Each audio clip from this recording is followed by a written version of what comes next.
Hey, what's up? This is Ricardo, and in this video I'll show you how to remove the MSATA SSD from a Dell Precision M6700.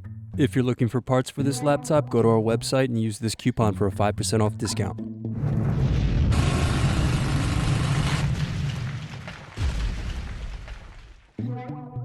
First, slide locking mechanism to the side to release the battery. Now unscrew, then slide over base to remove it from the laptop.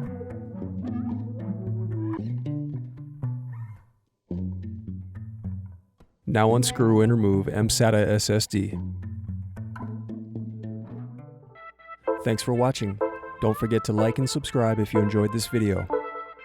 And if you need more, check out this playlist to watch other tutorials for your laptop. You can also click here to find parts for your laptop at partspeople.com.